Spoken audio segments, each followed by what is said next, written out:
दोस्तों, आज की यह कहानी आपके जीवन में बहुत बड़ा बदलाव ला सकती है। कृपया इस कहानी को अंत तक जरूर देखें। दोस्तों, दुनिया को अपने विचारों से नया रास्ता दिखाने वाले भगवान गौतम बुद्ध भारत के महान दार्शनिक, वैज्ञानिक, धर्मगुरु, एक महान समाज सुधारक और बौद्ध धर्म के संस्थापक थे। बुद्ध की शादी यशोधरा के साथ हुई। इस शादी से एक बालक का जन्म हुआ था जिसका नाम राहुल रखा था। लेकिन विवाह के कुछ समय बाद गौतम बुद्ध ने अपनी पत्नी और बच्चे को त्याग दिया। वह संसार को जन्म, मरण और दुखों से मुक्ति दिलाने के मार्ग की तलाश और सत्य दिव्य ज्ञान की खोज में रात के समय अपने राजमहल से जंगल की ओर चले गए थे। बहुत सालों की कठोर साधना के बाद बोध गया बिहार में बोधि वृक्ष के नीचे उन्हें ज्ञान की प्राप्ति हुई और वे सिद्धार्थ गौतम से गौतम बुद्ध बन गए। दोस्तों, आज पूरे वर्ल्ड में करीब 190 करोड़ बौद्ध धर्म के अनुयायी हैं और बौद्ध धर्म के अनुयायी लोगों की संख्या में विश्व में 25% एक सर्वे के अनुसार। इसमें चीन, Japan, Vietnam, Thailand, Mongolia, Cambodia, Bhutan, south Korea, Hong Kong, Singapore और भारत में बौद्ध धर्म के अनुयायी ज्यादा संख्या में हैं। दोस्तों, गौतम बुद्ध का जन्म 563 ईस्वी पूर्व के समय कपिलवस्तु के निकट लुम्बिनी, नेपाल में हुआ था। कपिलवस्तु की महारानी महामाया देवी के अपने देवदय जाते हुए रास्ते में प्रसव पीड़ा हुई जिसमें एक बालक का जन्म हुआ था। गौतम गोत्र में जन्म लेने के कारण वे गौतम बुद्ध कहलाए। इनके पिता शुद्धोधनिक राजा थे। उनकी माता माया देवी कोली वंश की महिला थी। लेकिन बालक के जन्म देने के बाद 7 दिन के अंदर श्री माया देवी की मृत्यु हो गई थी, जिसके बाद इनका लालन पालन इनकी मौसी और राजा की दूसरी पत्नी रानी गौतमी ने की और इस बालक का नाम सिद्धार्थ रख दिया गया। इस नाम का मतलब होता है जो सिद्धि प्राप्ति के लिए जन्मा हो। लेकिन इनको बाद में सिद्धि मिली थी। सिद्धार्थ बचपन से बहुत ही दयालु और करुणा वाले व्यक्ति थे। दोस्तों, सिद्धार्थ बचपन में जब खेल खेलते थे तब वह स्वयं हार जाते थे क्योंकि वे दूसरों को दुख नहीं देना चाहते थे। सिद्धार्थ एक चचेरा भाई भी है जिसका नाम था देवदत्त था। एक बार देवदत्त ने अपने धनुष से एक बाण चलाया था जिससे एक पक्षी हंस घायल हो गया था और बाद में सिद्धार्थ ने उस घायल हंस की रक्षा की थी। सिद्धार्थ ने अपनी शिक्षा गुरु विश्वामित्र से पूरी की।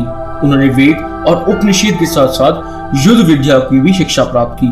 सिद्धार्थ को बचपन से घुड़सवारी, धनुष, बाण और रथ हाँकने वाला एक सारथी में कोई दूसरा मुकाबला नहीं कर सकता था। सिद्धार्थ की शादी मात्र 16 साल की आयु में राजकुमारी यशोधरा के साथ हुई थी और इस शादी से एक बालक का जन्म हुआ था जिसका नाम राहुल रखा था। लेकिन उनका मन घर और मोह माया की दुनिया में नहीं लगा और वे घर परिवार को त्याग कर जंगल में चले गए थे। पिता और राजा शुद्धोधन ने सिद्धार्थ के लिए भोग विलास का भरपूर इंतजाम भी किया था। पिता ने अपने बेटे के लिए 3 ऋतु के हिसाब से 3 महल भी बनवाए थे जिसमें नाच, गाना और ऐसे आराम की सारी व्यवस्था मौजूद थी। लेकिन ये चीजें सिद्धार्थ को अपनी ओर नहीं खींच सकी। सिद्धार्थ ने अपनी सुंदर पत्नी और सुंदर बालक को छोड़कर वन की ओर चले जाने का निश्चय किया। दोस्तों, सिद्धार्थ ने वन जाकर कठोर से भी कठोर तपस्या करनी शुरू कर दी। पहले तो सिद्धार्थ ने शुरू में तिल चावल खाकर तपस्या शुरू की, लेकिन बाद में तो बिना खाने पीने की तपस्या करना शुरू कर दिया था। कठोर तप करने के कारण उनका शरीर सूख गया था। तप करते करते 6 साल हो गए थे। एक दिन सिद्धार्थ वन में तपस्या कर रहे थे कि अचानक कुछ महिलाएं किसी नगर से लौट रही थी। वही रास्ते में सिद्धार्थ तप कर रहे थे। महिलाएं कुछ गीत गा रही थी। उनका एक गीत सिद्धार्थ के कानों में पड़ा था।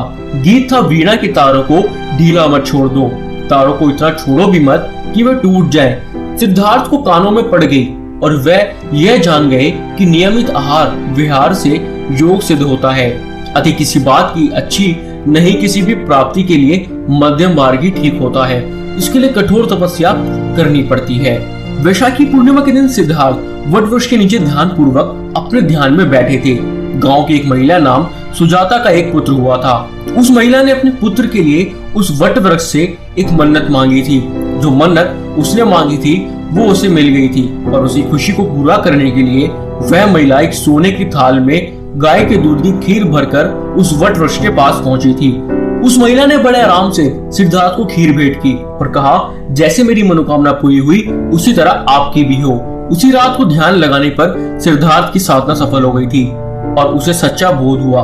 तभी से सिद्धार्थ बुद्ध कहलाए, जिसे पीपल वृक्ष के नीचे सिद्धार्थ को बोध मिला था और वह वृक्ष बोधि वृक्ष कहलाया और गया का सीमावर्ती जगह बोध गया कहलाया।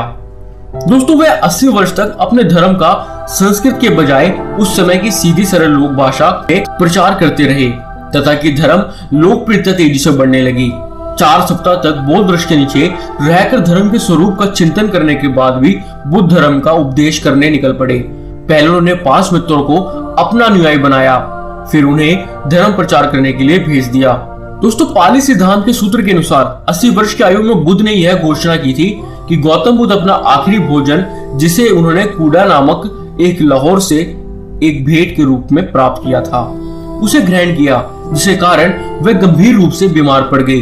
गौतम बुद्ध ने अपने शिष्य आनंद को एक निर्देश दिया था कि वह कूड़ा को समझाए कि उसने कोई गलती नहीं की है। उन्होंने कहा यह भोजन महान और अतुल्य है। बौद्ध धर्म में गौतम बुद्ध एक विशेष व्यक्ति है। बौद्ध धर्म को धर्म अपनी शिक्षाओं में अपनी नींव रखता है। बौद्ध धर्म के 8 गुना पथ का प्रस्ताव रखा है और वर्ल्ड के महान धर्मों में से एक बौद्ध धर्म के प्रवक्ता महात्मा गौतम बुद्ध ने देश ही नहीं बल्कि विदेशों में भी अपना अमिट प्रभाव छोड़ा है। चोट लगने पर दर्द होगा और कष्ट विकल्प है। हमेशा याद रखें, एक गलती दिमाग पर उठाए वही भारी बोझ के समान है। आप जब तक रास्ते पर नहीं चल सकते जब तक आप खुद अपने रास्ते नहीं बना लेते हो। दोस्तों अंत में आपसे सिर्फ इतना ही कहूंगा कि गुस्सा एक हानिकारक हथियार है। गुस्सा अपने दुश्मनों की हत्या करने के साथ साथ आपकी भी हत्या करता है। जब आप बहुत ज्यादा गुस्से में होते हो तब आपके शब्द ही आपको धोखा देते हैं। आपको कभी अपने गुस्से के लिए सजा नहीं दी जाती, बल्कि आपको अपने गुस्से द्वारा ही सजा दी जाती है। हमारे विचारों द्वारा ही हमारी बड़ाई की जाती है। हम वही बनते हैं जैसा हम सोचते हैं। जब आपका दिमाग साफ रहेगा तब खुशियां आपके साथ आपकी परछाई बनकर हमेशा साथ रहेगी। जब आपको कोई फूल पसंद आता है तो आप उसे तोड़ लेते हो, लेकिन जब आप किसी फूल से प्यार करते हो तो आप उसे हर रोज पानी देते हो। बूंद बूंद से पानी का घड़ा बढ़ता है। किसी छोटे काम की शुरुआत करना किसी बड़े काम को अंत देने की शुरुआत है। यह कोई मायने नहीं रखता कि आपने शुरुआत छोटे से की या बड़े से। यदि आप उस शुरुआत को अंत तक ले जाते हो तो आप एक दिन वो सब कुछ हासिल कर सकेंगे जो आप चाहेंगे। जिंदगी एक लंबी यात्रा और आप एक यात्री की तरह ही इसलिए है क्योंकि बेहतर होगा कि हम जिए और अच्छी तरह से यात्रा करें, ना कि भविष्य के बारे में रहकर खुश रहना ही लाइफ की असली एंजॉय है।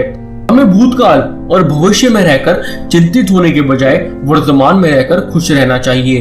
भले ही आप गंदगी से घिरे हो, लेकिन बुराई का विरोध करने की आप में शक्ति का भंडार समाहित है।